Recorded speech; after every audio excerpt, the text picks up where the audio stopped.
Welcome to Kalaimani kitchen Vellur. இன்னைக்கு ஒரு sweet variety தான் செய்ய போகிறோம். அது ரொம்ப ஸ்பெஷல். என்னன்னாக்க அடுப்பே இல்லாமல் டக்குன்னு ஒரு கெஸ்ட் வந்துட்டாங்கன்னா என்ன பண்ணுறதுன்னு நம்ம யோசித்து கடையில் வாங்கிறதுக்கு கூட டைம் இல்லைன்ற சமயத்தில் ஒரு 10 நிமிஷத்தில் நம்ம செஞ்சிடலாம். வீட்டில் இருக்கிற பொருளே தான் தேங்காய், பால் பவுடர், சர்க்கரை, அது 3 தான் மெயின் இன்க்ரீடியண்ட்டு.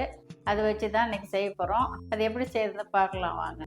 அது செய்ய தேவையான பொருள் என்னன்றது சொல்லிடுறேன். இது டெசிகேட்டட் கோகோனட் இருந்தது. எவ்ரிடே நான் எடுத்திருக்கேன். ஆனால் பால் பவுடர்னா நிறைய கம்பெனி இருக்குது. அதில் நீங்கள் எதனாலையும் பால் பவுடர் மாதிரி வாங்கிக்கோங்க. அதேமாதிரி சுகர், இது நான் பாரிஸ் சுகர் எடுத்திருக்கேன். நீங்கள் ரேஷன் கடை சுகர் கூட எடுத்துக்கலாம். இது மெஷர்மெண்ட் கப்பில் இது 150 கிராமு. இதில் இப்போ நம்ம டெசிகேட்டட் கோகோனட்டை எடுத்துக்கலாம். இது நான் டெசிகேட்டட் கோகோனட்டை எடுத்துருக்கிறேன். உங்களுக்கு சப்போஸ் இது இல்லைன்னாக்க தேங்காய் திருவுண்டு இருக்குது இல்லைங்களா, திருவிடணும். இல்லைன்னா மிக்சியில் ஒரு ஓட்டிட்டு லேசாக வறுத்து எடுத்துக்கணும். ஈரப்பதமாக இருக்கக்கூடாது, கொஞ்சம் லேசாக வறுத்து எடுத்துக்கினா நல்லாயிருக்கும். அதனால் அதுமாரி கூட எடுத்துக்கலாம். நீங்கள் பால் பவுடரும் இப்போ நம்ம தேங்காய் அளந்தோம்ல, இதுலேயே ஒரு கப்பு அதே அளவு 150 கிராம் எடுத்துக்கலாம்.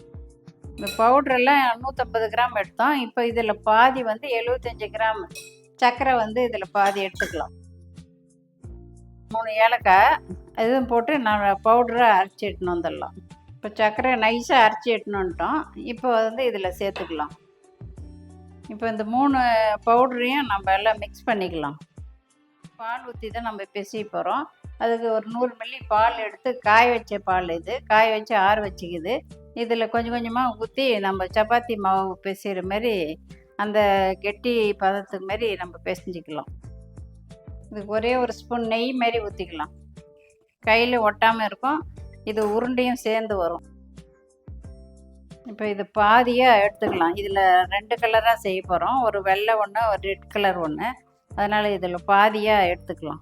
இதில் சரி பாதியாக நம்ம எடுத்து வச்சுருக்குது. இதில் நம்ம ஃபுட் கலர் சேர்த்த போகிறோம். இது ரெட் எசன்ஸு, ரெட் வெல்வெட்டுக்கு முன்ன போட்டோம்னா ஏற்கனவே போட்டுக்கிறோம். அந்த எசன்ஸு இது ரெட் கலராக இருக்கும். சும்மா 2 ட்ராப் சுட்டால் போதும்.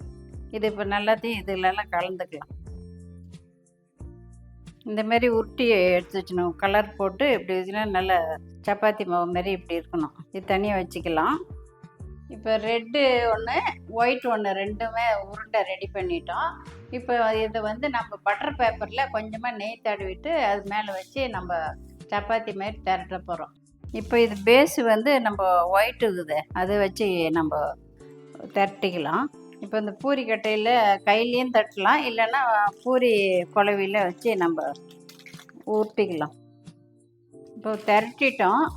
திரட்டுறது கொஞ்சம் ஷேப் இல்லைன்னா நம்ம கத்தி வச்சு கூட கொஞ்சம் ஷேப் பண்ணிக்கலாம். இப்போ இது ஆச்சு. இப்போ எடுத்து நம்ம தட்டில் வச்சுக்கலாம். இப்போ வெள்ளை கலரில் செஞ்சோம்னா அதே மாதிரி இப்போ ரெட் கலர்லேயே நம்ம அதே மாதிரி செய்ய போகிறோம். அதுக்கு இதுக்கும் கொஞ்சமாக நெய் தடவிக்கலாம். இது மாதிரி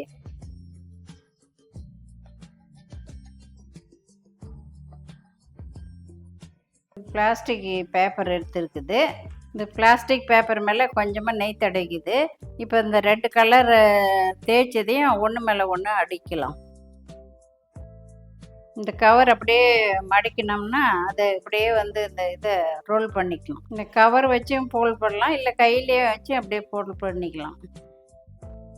இப்போ இது நல்லா உருட்டி வச்சுக்குது. இப்போ நம்ம சின்ன சின்ன பீஸாக கட் பண்ணிக்கலாம். இப்படி கலராக வர்றதுக்காக நம்ம ஒன்றுக்குள்ளே ஒன்று வச்சுக்கிறோம். இல்லை நமக்கு வேணான்னா சும்மா ஒரு ஒயிட்டில் கூட அப்படியே உருட்டி வச்சு கட் பண்ணிக்கலாம். இது கலர் நல்லா இருக்குன்றதுக்காக 2 கலராக சேர்த்துருக்குறோம். இல்லைன்னா ஒயிட்டே கூட அப்படியே செஞ்சு வச்சுக்கலாம். டபுள் கலர் பாருங்கள், பார்க்குறதுக்கே எம்மியாக இருக்குது. அதே மாதிரி டேஸ்ட்டும் எம்மியாக இருக்கும். இது ஈஸியான ஒரு ஸ்வீட்டு தான், அது டேஸ்டானதும் கூட. அதனால் இதை வச்சு நம்ம ஃப்ரிட்ஜில் வச்சு 1 வாரம் கூட வச்சு சாப்பிட்லாம். இதுமாரி நீங்களும் செஞ்சு பாருங்கள். இதே மாதிரி கலைமணி கிச்சனுக்கு நீங்கள் தொடர்ந்து ஆதரவு கொடுங்க. புதுசாக பார்க்குறவங்க சப்ஸ்கிரைப் பண்ணிவிட்டு பாருங்கள். இதேமாரி இன்னொரு வீடியோவில் பார்க்கலாம். And then by.